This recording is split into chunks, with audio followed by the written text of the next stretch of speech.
très heureux d'accueillir une assistance aussi nombreuse, avec des visages nouveaux, puisque au-delà de nos adhérents habituels, nous avons des visages nouveaux, et ça nous fait plaisir de voir cette assistance nombreuse. Alors, je vais simplement commencer en saluant avant de lancer la conférence, je souhaite simplement remercier la personnalité qui nous fera l'honneur de répondre à notre invitation ce soir. M. Bernard Rouet, et président de la Communauté de Port.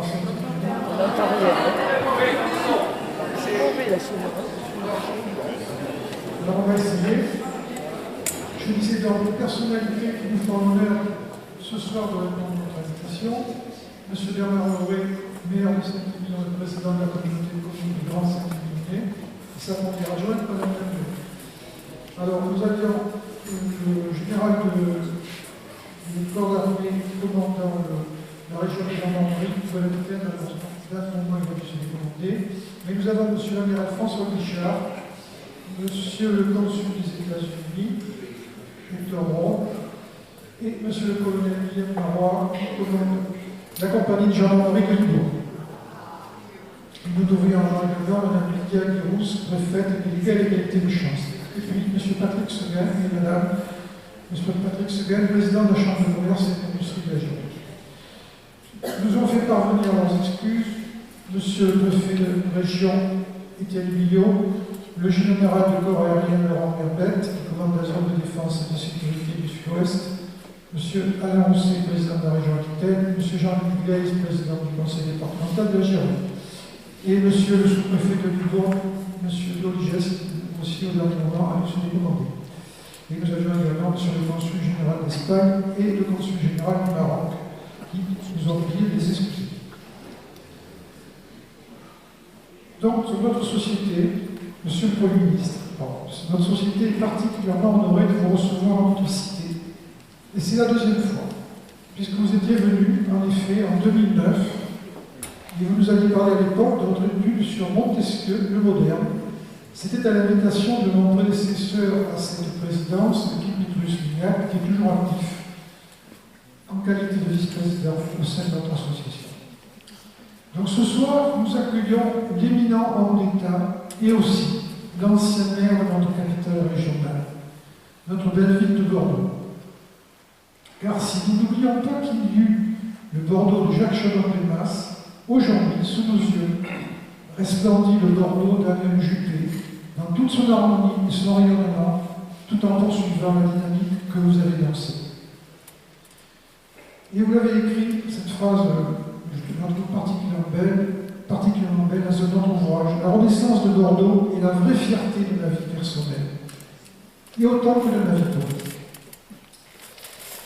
Et donc, maintenant, ce soir, nous allons écouter le mémorialiste qui apporte sa contribution à l'histoire par son ouvrage « Une histoire française, mémoire ». Nous remercions M. Benoît Lasserre, éditorialiste au Grand Quotidien Sud-Ouest, qui a accepté d'apporter son talent à cette présentation sous forme de dialogue. À la lecture de votre livre, j'ai très vite été capté par le récit, comme celui que nous offre un bon roman. Les épisodes de votre carrière politique, votre action motrice au sein et à la tête du mouvement gaulliste, vos divers mandats électifs et vos hautes responsabilités ministérielles se déroulent en faisant revivre à ceux de ma génération leurs propres souvenirs de plus de 50 ans de la vie politique de notre pays. Mais aussi, plus inattendu, la place que vous donnez à votre vie personnelle. Avec pudeur, vous parlez de votre sensibilité d'homme, de vos loisirs, de votre vie familiale et aussi amoureuse, non dénuée de passion. Sans oublier vos conceptions de philosophie politique et aussi personnelle, en particulier dans un très beau chapitre titré Épilogue. Simplement, pour finir, permettez-moi de vous livrer mon sentiment sur votre œuvre d'homme politique. Pour moi, elle repose d'abord sur trois qualités: la lucidité, le courage et la fidélité. La lucidité pour discerner les orientations prises dans l'action politique et bâtir les réformes que vous avez menées pour notre pays. Le courage, vertu cardinale qui vous a donné la force de les porter envers les résistances. et encore le courage qui a soutenu votre fidélité à vos convictions, à votre famille politique, et notons-le, sans restriction partisane. Et enfin, fidélité à l'homme d'État qui vous a fait conscience dès le début, vous a entraîné dans son sillage et sa carrière, le menant à la plus haute fonction à la tête de la France. Nous vous écoutons. Merci.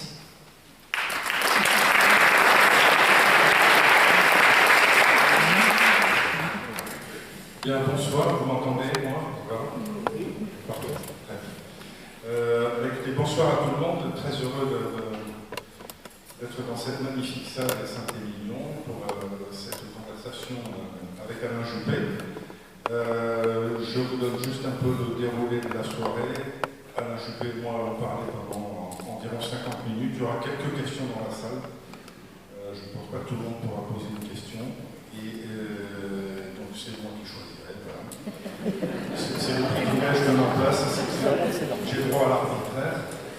Et ensuite Alain Juppé dédicacera ses mémoires, mais également d'autres livres, si jamais vous avez loupé le dictionnaire amoureux de Bordeaux ou Montchirac, ils sont sur le stand, donc vous pourrez vous rattraper. Et je vous rappelle que Noël approche. Voilà. Donc, et ensuite, écoutez, on est à Saint-Émilion, donc on passera aux choses sérieuses avec le verre de l'amitié. Donc, Alain Juppé, d'ailleurs, bonsoir, très heureux de vous retrouver ici à Saint-Émilion. D'habitude, on surveille plutôt à Bordeaux, mais on a raison de faire innover un peu.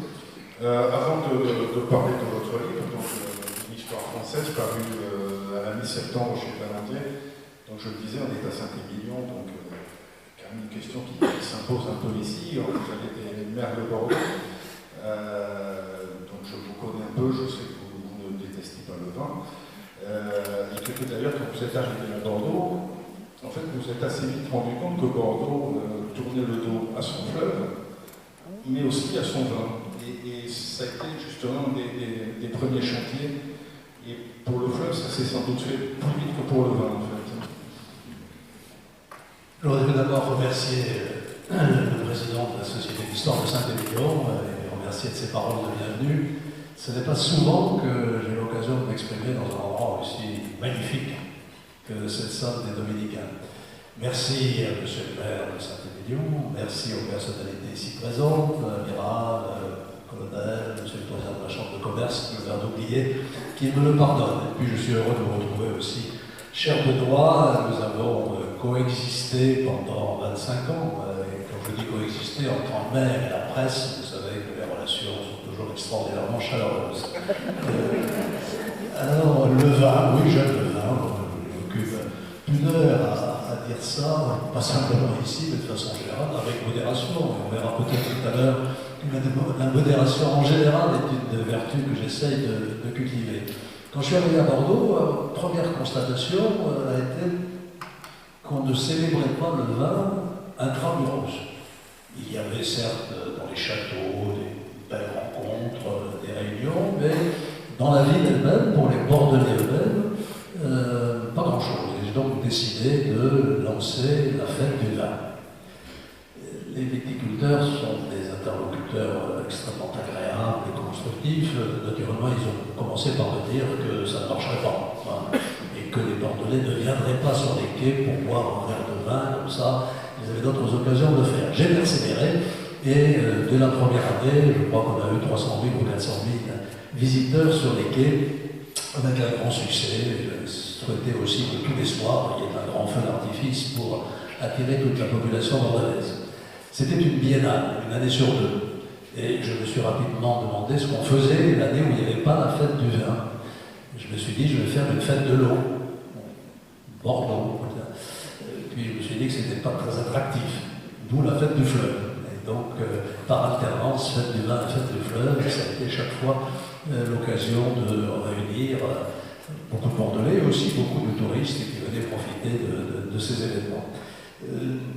Dernière chose sur le vin et Bordeaux, d'abord j'ai oublié de dire que Bordeaux, cher monsieur le maire de Saint-Émilion, a été très flatté d'être une commune modeste dans la banlieue de Saint-Émilion, troisième initiative, après la fête du vin, la fête du fleuve, je me suis dit qu'il manquait un lieu où les Bordelais, les Aquitains, les Français, les touristes étrangers pourraient venir voir ce qu'est l'histoire du vin, comment on fabrique le vin, quelles sont les bonnes manières de déguster le vin, etc. Et c'est ainsi qu'a surgi l'idée de la Cité du vin. Sur les quais, vous la connaissez tous, ça a été une longue histoire. Aussi, il a fallu convaincre tout le monde de s'y mettre. Et je rencontrais tout récemment la présidente actuelle de son conseil d'administration, Sylvie Caz, et son directeur, Philippe Massiol, qui me disait qu'après un creux, évidemment, pendant l'épidémie de Covid, la fréquentation de la Cité du Vin était repartie à la hausse, puisque une nouvelle scénographie a été mise en place il y a un an et demi, je crois, qui est encore plus attractive, je crois, que ça n'existait avant. Voilà toute la place que j'ai voulu faire au vin dans la ville de Bordeaux et de façon plus générale dans l'action que j'ai pu mener dans ce département. Alors, on a parlé de Bordeaux, on y reviendra tout à l'heure. On va repartir quelques petites années en arrière, puisque les mémoires, ça commence toujours un peu par la naissance et par l'enfance. Et donc, vos premiers chapitres sont évidemment consacrés aux Landes. Donc, vous auriez pu appeler le livre aussi une histoire landaise, même si les Landes, vous y restez quand même très attachés, même si vous en êtes parti à votre adolescence pour, comme on dit, monter à la capitale pour poursuivre vos études. Et vous parlez évidemment aussi beaucoup de vos parents, en des termes évidemment très tendres, très affectueux, mais en même temps, justement, on parlait de lucidité. Ce n'était pas des parents faciles que vous aviez quand même. Hein. D'abord, oui, j'aime les Landes, c'est ma terre, c'est mon terroir. Quand je franchis la Garonne et que je commence à sentir les odeurs de la bruyère à l'automne ou des aiguilles de pin, je me sens chez moi. La résine aussi, on la sent de moins en moins, puisqu'on ne résine plus pratiquement. C'est là, quand j'étais gamin, j'avais un upshot, j'essayais d'aller faire la carte sur les pins.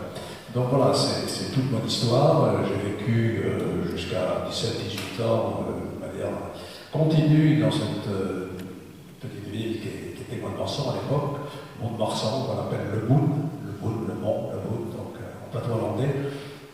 J'étais un peu injuste avec ma vie d'adolescence. J'ai écrit quelque part que c'était vraisemblablement à l'époque, donc il y a quelques décennies, la petite ville la plus ennuyeuse de France. Bien sûr, les Pontois, ça a bien changé depuis, c'est devenu une ville qui, elle aussi, s'est transformée. Oui, j'ai eu une enfance heureuse. Mes parents m'ont coucouné, ils étaient exigeants. Ma mère avait décidé que j'étais bon à l'école et que si je n'étais pas premier, c'est parce que je ne travaillais pas assez. Donc elle avait l'impression, avec je me rende compte, m'est arrivé en rentrant du lycée où j'avais pris moins bonne note que d'habitude, de faire un grand détour en rentrant à la maison pour prendre le temps et me préparer à l'engueulade que j'allais recevoir. Mais toujours une engueulade affectueuse, naturellement. Mon père suivait ça de manière moins directe, il s'occupait des propriétés de la famille, puisque nous vivions de cela. Une famille dont je dis au passage d'ailleurs qu'elle est aussi ancrée dans la tradition landaise, puisque mon grand-père s'appelait Albert Darroze. C'est un nom qui vous dit peut-être quelque chose. Jean Darroze, qui était le grand cuisinier, le grand chef de Villeneuve-de-Marsan à cette époque-là, était un cousin germain de ma mère. Enfance heureuse parce que la ville était calme, pas d'insécurité. On ne nous proposait jamais de shit à la sortie du collège ou du lycée, ça n'existait pas. Tout était tranquille, j'allais au lycée à pied ou à bicyclette, et mes parents ne s'inquiétaient jamais de savoir à quel moment je rentrerais. Enfance studieuse aussi, j'ai eu la chance d'avoir des maîtres fantastiques. Et ça marque dans un parcours de jeunesse et d'études, dès l'école primaire. À l'époque, on appelait ça la 9e, la 8e, la 7e, vous vous souvenez, c'était pas C1, C2, etc. Et j'ai eu une institutrice, qui s'appelait Madame Dulon, qui était absolument formidable, et qui m'a suivi ensuite tout au long des années en me faisant travailler. Et puis au lycée aussi, des professeurs qui m'ont marqué. Et donc, alors, vous avez parlé de votre mère. Bien avant Jacques Chirac, elle avait décidé que vous étiez le meilleur d'entre nous. Et donc, vous le disiez, pardon, voilà, c'était, il fallait bosser.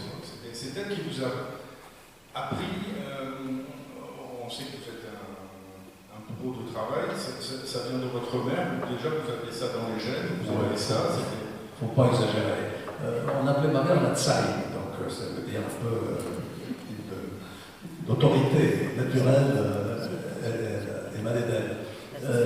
Oui, je bossais, enfin je ne faisais pas que bosser. Si on envoyait ma mère, je ne jouais jamais. Enfin, c'était encore un fantasme, ça, très éloigné de la réalité. Dans la cour du lycée Victor Hugo, on suivait des peignées sérieuses. J'avais beaucoup de copains, et puis surtout les vacances. Pour moi, c'était un moment tout à fait privilégié.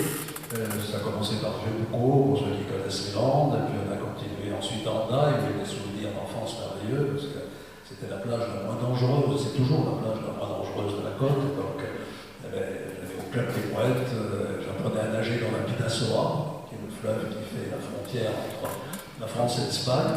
Là, ma mère était assez exigeante, parce que je prenais à nager avec ma sœur. Nous, on était en petit maillot de bain, le maître nageur avait des cuissardes jusqu'à la poitrine, on se gelait, on sortait de là absolument frigorifié. Ma mère nous attendait avec une grande serviette, elle nous frictionnait pour le lendemain on recommençait. C'est comme ça qu'on a appris à nager.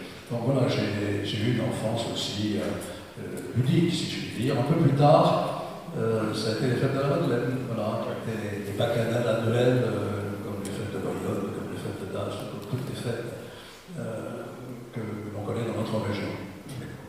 Et donc, alors, arrive le moment bachelier, ensuite vous montez, comme je le disais, à Paris pour poursuivre vos études, rue d'Ulm, puis après l'ENA, encore que d'abord, c'était pas tout à fait.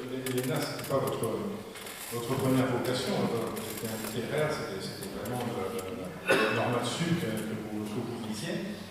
Et on en reparlera peut-être, mais d'entrée, c'est vrai que vous le dites, et bien on en avait parlé, vous n'êtes pas d'une famille de l'élite républicaine, et vous dites que vous êtes un produit de la méritocratie républicaine, de votre travail, quand vous êtes arrivé à Paris, vous n'étiez pas fils d'ambassadeur ou de ministre, vous ne connaissiez personne. Donc voilà, c'est à la force du travail que vous êtes forgé votre curriculum vitae. Oui, ma famille est une famille de petite bourgeoisie provinciale, on vivait bien, mais enfin, la vie sociale était relativement limitée, et quand je suis arrivé à Paris, je ne connaissais personne, je n'avais effectivement aucune relation. C'est la succession des concours qui m'a permis petit à petit de monter en grade et d'arriver jusqu'à l'ENA et ensuite à l'inspection des finances. C'est pour ça que je suis très attaché à ce parcours républicain. J'ai fait toutes mes études à l'école publique, depuis l'école primaire jusqu'au lycée. J'ai parlé des profs qui m'ont beaucoup marqué. L'Hippocagne et la Cannes ont été pour moi des moments tout à fait extraordinaires parce que je vivais dans une sorte de bulle. On bossait comme des dingues à ce niveau-là. Il fallait lire, et je vivais avec Euripide, Sophocle, Virgile, Platon, etc. En dehors du temps, ça fait du bien, on ne sont pas y rester. Mais j'avais de l'ambition, j'ai toujours eu de l'ambition, j'ai oublié de dire ça. Quand j'étais gamin, j'étais enfant de cœur, très tôt et très longtemps. À la fin, j'étais plus grand que l'archiprêtre, je l'ai dominé de bataille. Et quand j'avais de l'ambition, disais-je, à 4-5 ans, 6-7 peut-être, tout à fait au début, je m'étais fixé un objectif assez clair, je voulais être pape. J'étais enfant de cœur, la hiérarchie s'installait par le Vatican et par le Saint-Siège. Ça n'a pas duré, donc en 10 ans, j'ai changé d'objectif. Enfin, quand je suis arrivé à Paris aussi, d'abord j'ai eu un sentiment un peu de liberté. J'étais heureux à Montmarsan, mais c'était un peu étouffant quand même. Chaque fois que j'allais au lycée, il fallait que je dise bonjour au boucher, à la boulangère, etc. Sur le parcours, là, à Paris, anonymat.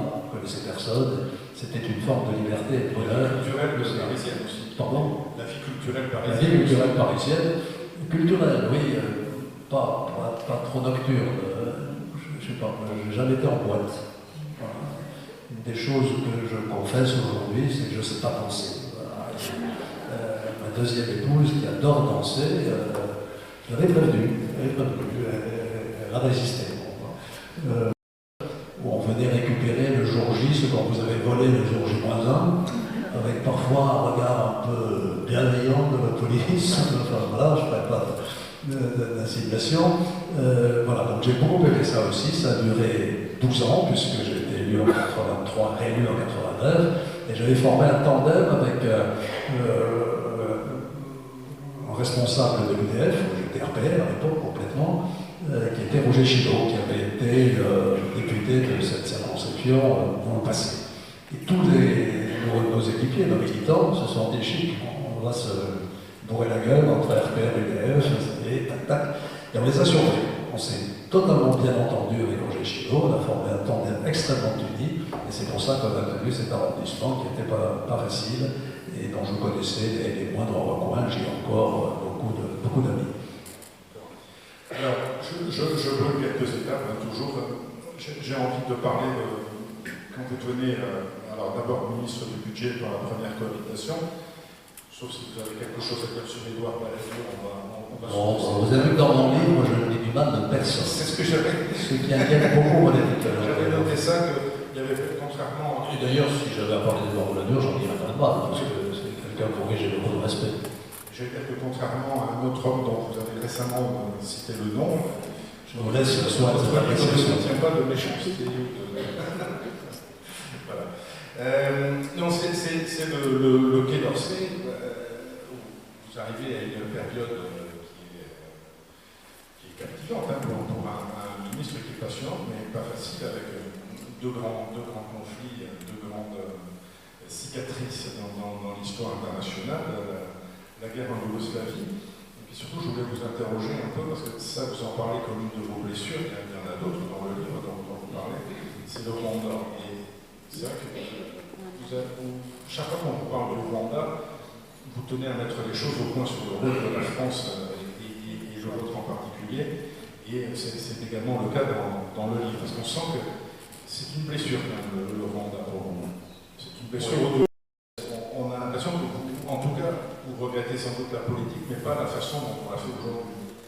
Oui, je nuancerai parce que la politique a toujours été violente. Hein. Vous voyez récemment. Avant, il se tirait dessus dans l'hémicycle. Il faisait même des duels.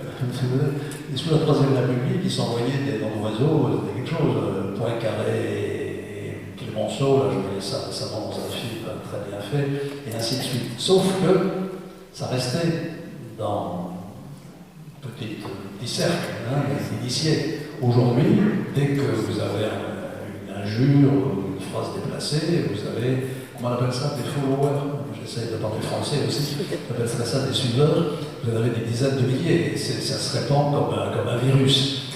Et donc ça crée aujourd'hui dans la vie une espèce d'hystérisation, de violence verbale qui se débouche parfois sur la violence physique, les élus sont parfois aussi des victimes. Et je trouve que ça, c'est extraordinairement contre-productif. Rien ne peut sortir véritablement de bon de la violence. Et c'est pour ça que je fais l'éloge de la modération. Montesquieu dit rien de plus facile que de monter aux extrêmes. Rester, garder son sang-froid, peser le pour et le contre, pratiquer le but méthodique, respecter le point de vue d'autrui, et puis, quand on a fait tout ça, décider, parce que la modération, c'est pas la mollesse. Quand vous dites que vous êtes un modéré, on va dire l'état ou non, c'est au contraire prendre des décisions qui ensuite sont suffisamment fondées en raison pour pouvoir aboutir. Je crois que c'est ça qu'il faut aujourd'hui remettre au goût du jour. Et bon, après, je peux être dans le désert. Il m'est arrivé 2 ou 3 fois, devant des auditoires comme cela, de voir quelqu'un venir me voir après en me disant ça fait du bien d'entendre parler de modération. C'est vrai qu'on n'entend pas souvent parler. Et alors, en tout cas pour vous, maintenant vous êtes retiré de la vie politique, vous êtes devenu un sage, mais je me souviens d'une conversation qu'on avait eue quand vous étiez encore à Montréal, que vous vous interrogiez sur ce que vous alliez faire, soit rester un an de plus pour enseigner. Vous aviez organisé un vote en famille dont j'ai découvert que vous l'aviez truqué en fait. Je n'ai pas truqué, vous avez dit votre voix. J'ai dit qu'il y avait 4 voix dans un sens et une voix dans l'autre. L'autre voix, c'était la mienne, elle était vraiment dérangée. C'est pas traité, je l'ai dit ouvertement. Voilà, c'est vrai que c'est pour moi, ça avait le mérite de le dire. Et donc à l'époque, vous m'aviez dit que la politique, c'était un virus et que vous n'en étiez pas guéri. Donc malgré, justement, ça c'est beaucoup, évidemment, vous l'évoquez dans le livre, également cette autre blessure qui a été votre condamnation en 2004. finalement, ça ne vous a pas dégoûté de la politique? Non, au contraire, ça m'a incité à retrouver mon honneur. C'est pour ça que je suis revenu à Bordeaux pour soumettre à nouveau mon cas aux électeurs. Et c'est ainsi qu'il y a eu les élections partielles de 2006, puis l'élection de 2008. J'ai vécu ce procès évidemment comme une épreuve extraordinairement douloureuse. Bon, je ne vais pas revenir sur les circonstances. Les lois de financement des partis politiques à l'époque étaient soit inexistantes, soit très floues. Elles se sont durcies et j'ai raté le coche. Je n'ai peut-être pas fait ce qu'il fallait faire pour se mettre en conformité avec les nouvelles lois. Et j'ai assumé. Le jugement de première instance était pour moi infamant, puisqu'on m'accusait d'avoir trahi la confiance du peuple français. Un appel, et je rappelle que les décisions d'appel effacent les décisions de première instance, le tribunal a estimé que j'avais longtemps servi mon pays, que je n'avais pas mis un sou dans ma poche et que je ne devais pas être le bouc émissaire de mon parti. Donc ça m'a rendu mon honneur. C'est-à-dire que le tribunal condamné aussi à 10 ans. Oui, on avait les éligibilités à l'époque. Voilà. Donc je suis parti et j'ai eu la chance d'avoir autour de moi une famille et une femme, en particulier une épouse, qui a été admirable, parce que j'ai eu parfois des moments de blues, un peu, vous l'imaginez. Voilà. Et puis je suis revenu à l'engagement politique. Aujourd'hui, j'ai tourné la page. J'avais décidé, je l'ai dit aux Bordelaises et aux Bordelais, depuis longtemps de ne pas me représenter en 2020. Je ne l'avais pas dit, parce que je ne voulais pas susciter des candidatures prématurées, mais j'avais pris cette décision parce que j'estimais que 25 ans, 75 ans, ça suffisait. Et je ne voulais pas faire le mandat de temps. Bon, ça ne s'est pas passé exactement comme je l'aurais souhaité, puisqu'il y a eu cette proposition qui m'a été faite un an avant 2020, où vous parliez de sage. Mon directeur de cabinet, quand il a appris mon nomination, m'a dit « enfin sage ». Je n'ai pas su comment interpréter cette phrase. Est-ce que c'était ironique? Est-ce que c'était positif? J'en sais rien. Voilà, mais aujourd'hui, je suis astreint de ma réserve, donc je ne vous dirai pas ce que je pense du président de la République, de la première ministre, de l'action du gouvernement ou du futur candidat aux élections présidentielles. J'ai prêté serment de neutralité et d'impartialité, mais personne ne peut m'empêcher de continuer à m'intéresser à la vie politique, à la vie du monde et à la vie du pays. Et c'est ce que j'essaie de faire. Je suis très attentif à tout ce qui se passe. Et à ce propos, je voudrais aussi aller à contre-courant. Aujourd'hui, la thèse dominante, c'est que tout fout le camp, que c'était beaucoup mieux avant, et que ce qui nous attend est catastrophique. Au point d'ailleurs que les femmes ne veulent plus faire d'enfants. J'essaye de ramer contre ça. C'est pas vrai que c'était mieux avant. Le XXe siècle était un siècle terrible. 2 guerres mondiales, l'épidémie des grippes espagnoles, 10 fois plus de morts que pendant la Covid. Bon, le goulag, la Shoah, la France qui s'effondre, 1940. La France est au fond du trou. On demande le général de Gaulle la relève. Puis je pourrais poursuivre les génocides, on en a évoqué quelques-uns, la guerre froide, Hiroshima. C'est un siècle merveilleux, le XXe siècle. Il est vrai que nous avons devant nous des défis formidables au sens étymologique du terme, c'est-à-dire qu'ils peuvent faire peur. Je comprends la peur que les Français peuvent ressentir. Le défi environnemental, le défi migratoire, qui n'est pas autre chose que le défi des inégalités de développement, parce que quand on parle de migration, on parle toujours des effets, jamais de la cause. La cause, c'est que tant que les jeunes Africains crèveront de faim chez eux, ils prendront le risque de traverser le Sahel, la Libye et la Méditerranée. Il faut donc rééquilibrer les niveaux de développement. Et puis le défi numérique. Le numérique, c'est l'intelligence artificielle, c'est extraordinaire.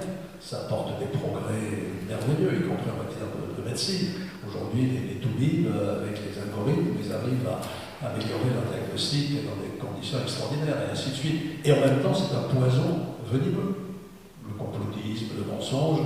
Bientôt, je vais pouvoir redécouvrir à l'écran, pas bientôt, c'est le cas aujourd'hui, mon visage, je parle avec ma voix, et je dis le contraire de ce que je dis. On peut me faire dire le contraire de ce que je dis. Hein, voilà. Donc, il est absolument indispensable de relever là aussi ce défi. Il faut réguler, il faut mettre des normes. Donc, j'ai parfaitement conscience que le XXIe siècle n'est pas un siècle de repos, mais il faut se battre. Il ne faut pas céder à cette espèce de sinistrose ambiante qui nous explique qu'en France, tout fout le camp, l'éducation, la magistrature, la police, l'hôpital, etc. Il y a des difficultés, mais on a des atouts formidables. On est un pays des merveilles en France. C'est absolument extraordinaire. Et j'essaie de communiquer cette... Alors, en préparant l'entretien, traiter de l'antidéclinisme, j'ai trouvé cette enquête faite par la Fondation Jean Jaurès qui va dans votre sens, qui dit qu'il y a 72% des jeunes Français qui sont optimistes quant à leur avenir, c'est 10 points de plus qu'en 2022. Donc, vous voyez, pourquoi, je ne sais pas si j'ai lu votre livre, mais en tout cas, voilà, ça va dans votre sens, vers un peu de ce refus du déclinisme ambiant. Alors, on va terminer, je voudrais juste dire d'abord qu'il y a en fin de livre des réflexions, des très belles réflexions profondes et graves sur la maladie, la mort, la religion aussi. Vous parlez beaucoup de religion, pas seulement parce que vous avez voulu devenir pape. Et c'est vrai que c'est quelque chose voilà, qui fait partie de votre démarche intellectuelle, de votre formation familiale, etc. Vous vous définissez comme la formule est belle, vous l'empruntez à Jean d'Ormesson comme un catholique agnostique. Donc c'est vrai que c'est la fin du livre, voilà, c'est des aveux pas faciles que vous faites sur la déchéance physique, etc., mais qui sont en tout cas pas du tout comme vous dites dans la sinistrose, parce que c'est aussi, votre livre, c'est aussi un éloge de l'espérance.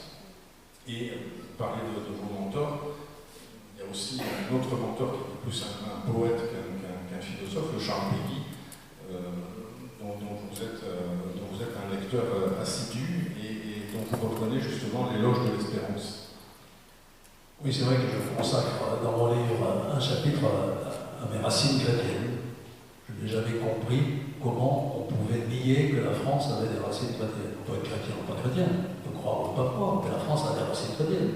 Il y a des églises partout, y compris à Saint-Émilion. Et quand je me déplace, je vais toujours voir les cathédrales dans nos villes. Donc on est profondément imprégné par cette culture chrétienne, même si aujourd'hui il y a une déchristianisation galopante. Et je dis que je suis catholique agnostique, catholique parce que malgré les fautes qu'elle a commises et les crimes, l'Église catholique reste pour moi une référence par le message évangélique qu'elle porte. Aimez-vous les uns les autres, c'est un message tout à fait révolutionnaire, bien sûr, dans l'histoire de la pensée et de l'humanité. Mais agnostique parce que j'envie ceux qui croient, j'envie ceux qui ne croient pas. Eux, ils ont décidé, moi je ne sais pas. Je dis simplement que je cherche et qu'il ne me reste pas beaucoup de temps pour trouver. Voilà. Donc, je dis aussi dans la fin de ce livre que la mort en tant que telle, ça me fait pas peur, je ne sais pas ce que c'est, personne ne sait ce que c'est. En revanche, la maladie, la déchéance physique, oui, ça c'est une angoisse que nous doit tous ressentir. Et par rapport à ça, là, je termine parce que merci de tendre la perche un peu en citant Charles Péguy. Je lire beaucoup la prose et aussi la pensée, parce que c'est un poète, mais c'est aussi un philosophe quand même, très engagé dans l'affaire de Dreyfus, qui était Dreyfusard. Et donc il a, dans un poème magnifique, tout un couplet sur les grandes vertus théologales. Il fait parler Dieu. Dieu parle. Il dit, je regarde les êtres humains. Quand je les regarde, la foi, la charité, bon, je peux comprendre. Mais alors, ces malheureux êtres humains sur qui tombent tellement de catastrophes qu'ils puissent continuer à avoir de l'espérance dans l'avenir, qu'ils puissent continuer à suivre la petite fille Espérance sur son chemin, ça, dit Dieu, ça m'étonne. Et alors, je termine mes propos devant les jeunes en leur disant que vous croyez ou que vous ne croyez pas, étonnez Dieu en continuant à suivre la petite fille Espérance. Je vais passer la parole à la salle. Juste une petite question finalement, parce qu'on est très heureux de vous avoir parmi nous à Juppé, et en se disant que finalement, vous ne seriez pas là si vous aviez été élu président de la République en 2017, ou alors ça aurait été plus compliqué de vous recevoir. J'ai un regret de ne pas être devenu président de la République. Bon oui, ça dépend des jours. Ce soir, non, mais j'ai pas d'amertume en tout cas. Je me suis battu pour le devenir parce que ça me paraissait la suite logique de ce que j'avais fait pendant toute ma vie. Ça n'a pas marché, je ne vais pas ruminer indéfiniment mes regrets. Voilà. Merci. Alors, on va passer aux questions dans la salle. Alors, il y a un micro qui va circuler. Juste une petite chose que je voulais dire, j'ai oublié tout à l'heure de excuser le président du conseil des 17 millions, M. Jean-François Gallo, qui est en voyage commerciale pour le Conseil des vins, parce que nous sommes accueillis ce soir dans cette magnifique salle par le Conseil des vins. Ça, je tenais à le dire. Voilà, maintenant on va vous passer la parole pour les questions. Alors, s'il vous plaît, pardon, il va y avoir pas mal de questions, donc essayez de poser des questions courtes. Voilà, afin que Alain Juppé puisse répondre à toutes les questions possibles. Monsieur Juppé, vous avez écrit un livre sur Montesquieu et vous avez donné comme titre Montesquieu le moderne. Pourquoi le moderne? Montesquieu, c'est la première moitié du XVIIIe siècle, les années 1720, etc. Et donc on pourrait considérer que c'est une vieille loi, qu'il appartient aux universitaires, aux étudiants en littérature. En appelant mon livre Le Moderne, j'ai voulu dire que la pensée de Montesquieu me paraissait plus actuelle que jamais, plus utile que jamais pour nous guider dans nos propres décisions. Je ne vais pas la développer, je ne sais pas si le livre est là. Il y a une idée en particulier qui est centrale aujourd'hui, qui est l'idée de la séparation des pouvoirs. C'est-à-dire, il y a des phrases admirables là-dessus pour dire que celui sous la monarchie absolue qu'il a connue, c'est le même homme qui fait la loi, qui dirige le gouvernement et qui juge de l'application de la loi. C'est le monarque. Quand on passe en démocratie, ces trois pouvoirs sont séparés. Le pouvoir législatif, le pouvoir exécutif et l'autorité judiciaire, et chacun dans son cadre, dans le cadre qui est fixé par la Constitution. Et ça, aujourd'hui, c'est un élément de plus en plus important, parce qu'à quoi assiste-t-on dans le monde d'aujourd'hui? On assiste à une montée régulière des populismes, des autoritarismes, pour ne pas dire des dictatures. On cherche des hommes forts. La démocratie est en crise. La démocratie représentative est en crise chez nous. Donc vous voyez le taux d'abstention chez les jeunes de moins de 24 ans qui doit être à 80% à certaines élections, c'est qu'il y a un truc qui ne va pas. Or, nous ne sommes pas conscients de la chance que nous avons de vivre dans un pays de liberté. Nous vivons dans un pays de liberté avec toute une série de mécanismes qui garantissent nos libertés. La séparation des pouvoirs, l'indépendance de la justice, même si ça peut parfois nous donner des boutons, mais c'est un principe fondamental. Et puis le rôle du Conseil constitutionnel aussi, qui est le garant des droits et libertés que la Constitution nous garantit. Voilà pourquoi Montesquieu est aujourd'hui actuel, c'est qu'il nourrit notre pensée pour défendre ce bien de plus en plus rare que constitue la démocratie de liberté. Une autre question. Monsieur.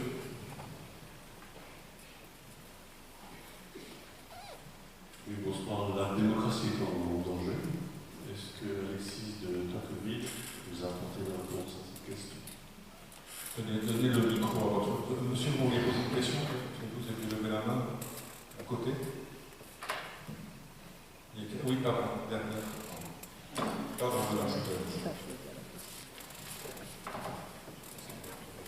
Bonsoir. Pouvez-vous rétrospectivement nous dire ce que vous pensez de la dissolution de 1997?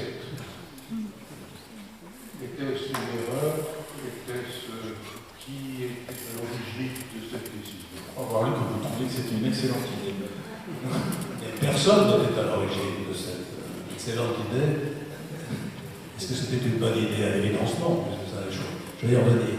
Sur Tocqueville, bon, c'est un auteur qui est souvent cité aujourd'hui. Il a fait une description de la démocratie en Amérique où il a analysé tous les rouages, tous les mécanismes de la démocratie. Il a écrit aussi des pages extraordinairement pertinentes sur l'Ancien Régime, la Révolution, où il montrait que l'un des mots de l'Ancien Régime a été l'hypercentralisation de la France. Donc, vous voyez que c'est des réflexions qui restent encore actuelles aujourd'hui.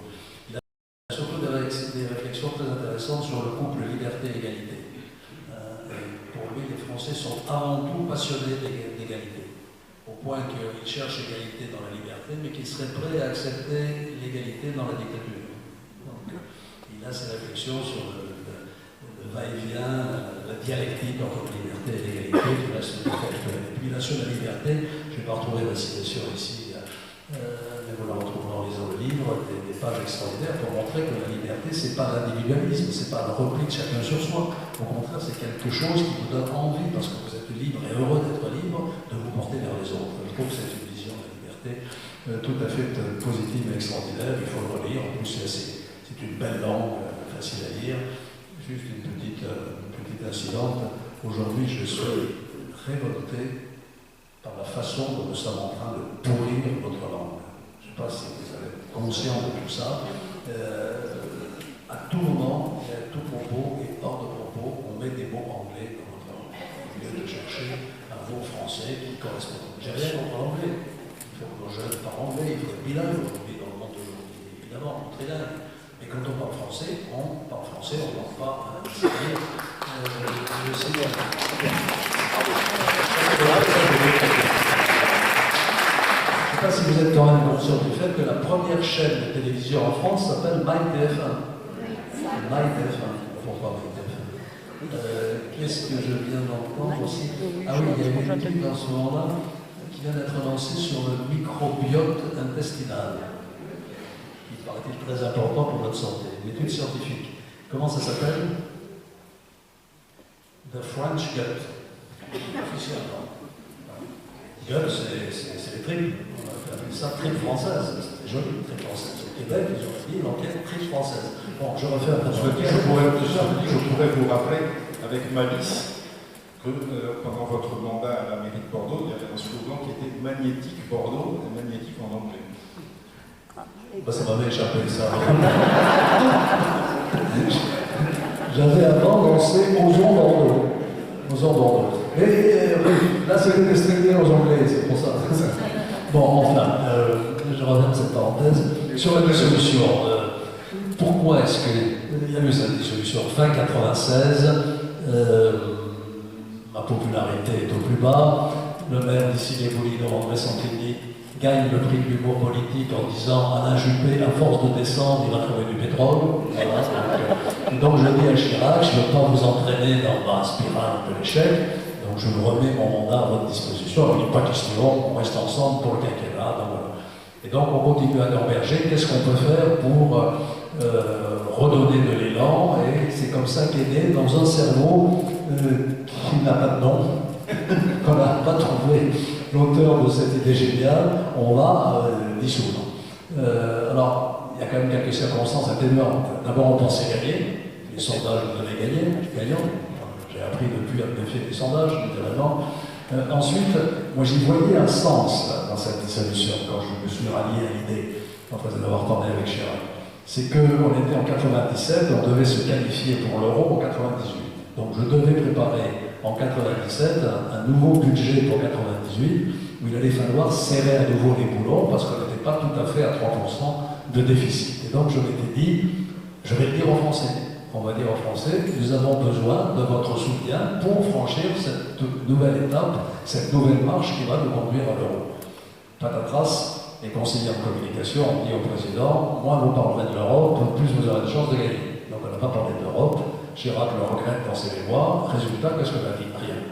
Et les Français n'ont pas compris pourquoi on avait dissous alors que les élections devaient se passer de toute façon l'année d'après et que notre majorité ne posait pas de problème. C'est pas comme aujourd'hui, je n'avais pas besoin d'utiliser le 49.3. Et donc cette élection a été privée de sens et le résultat est ce qu'on a vu. Donc rétrospectivement, on peut considérer évidemment que c'était une bêtise. J'ajoute quand même un point, c'est que on a perdu grâce à l'aide du Front National, qui a organisé des quadrangulaires dans plusieurs circonscriptions, grâce à l'aide, vous avez compris que c'était ironique, du Front National qui nous a fait perdre une vingtaine, une trentaine de sièges en maintenant ses candidats au deuxième tour.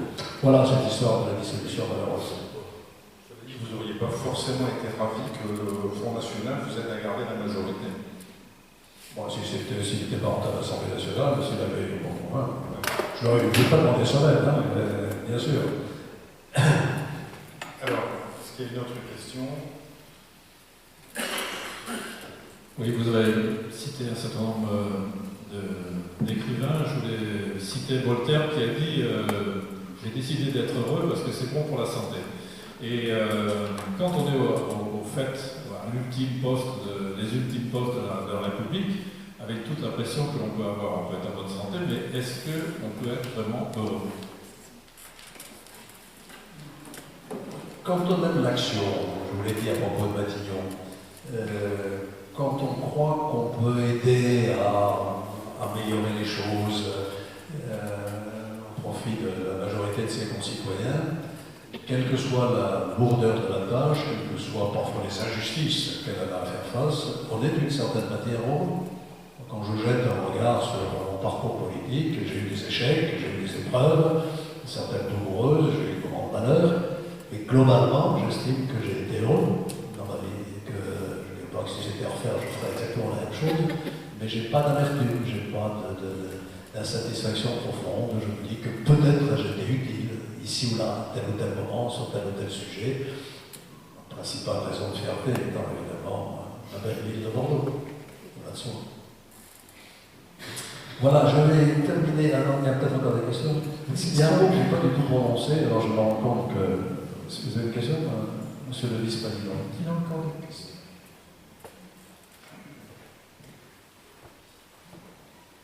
Si. Je sais pas s'il marche, oui, s'il marche. Si vous étiez président, quelles seraient les idées que vous Posez auriez? la question à 21h,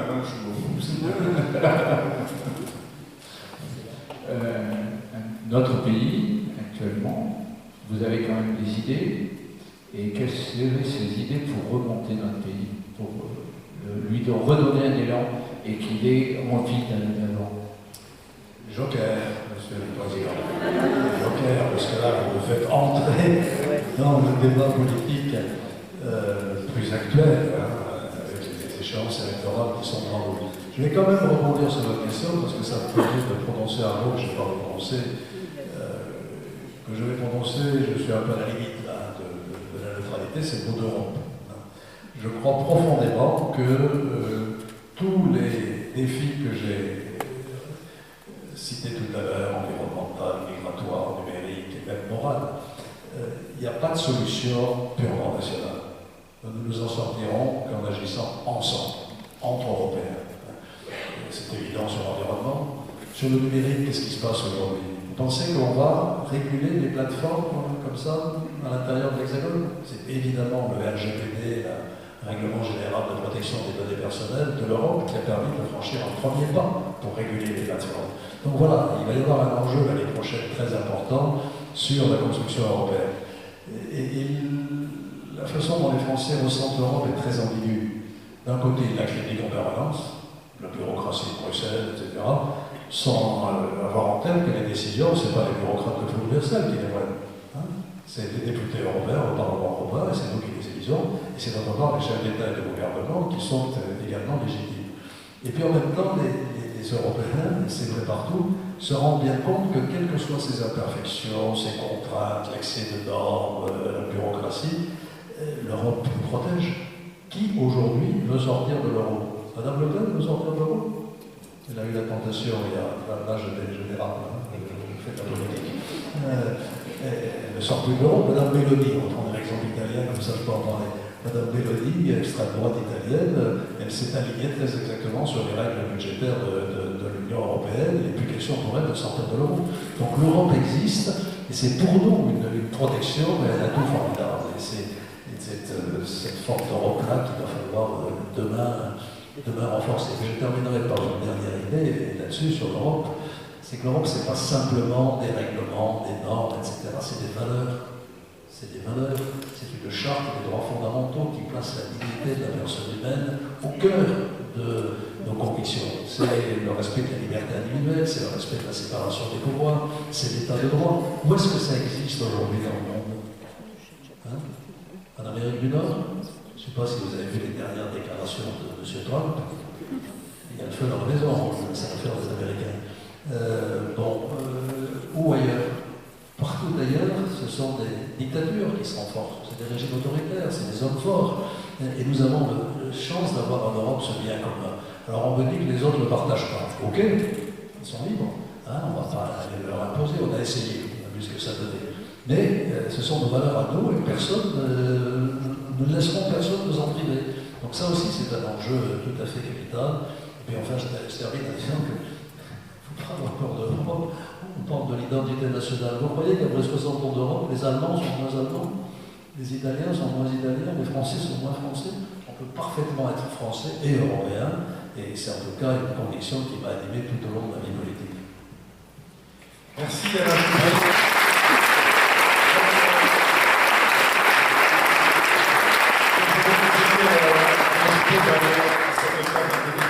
Si vous ne l'avez pas encore lu, alors je fais du teasing, c'est un peu sensationnaliste. Vous verrez qu'au-delà de son histoire politique, qui est exceptionnelle, on a survolé un peu, mais vous verrez, vous y découvrez un jeu plus intime, qui fait même des confessions personnelles assez inattendues, mais voilà, je n'en dis pas plus. Je voudrais remercier Benoît Lasserre d'avoir animé ce débat. Et pour rebondir sur ce qu'il vient de dire, la première émission que j'ai faite sur mon livre, c'était chez Léa Salamé, et elle m'accueille en me disant « C'est pas vrai, Alain Juppé, j'ai découvert en vous disant que vous aimiez les femmes. » Bien, alors, merci infiniment, Monsieur le Premier ministre et Monsieur Lasserre pour ce dialogue vivant, passionnant, et pour, je crois, découvert beaucoup de langues que vous avez. Et voilà, sur le plan pratique, les choses de remplacer vos portraits obligatoire pour ceux qui se sont inscrits. Et en même temps, M. Juppé va dédicacer ses ouvrages, je vais la noter. On va vous demander, si vous voulez bien,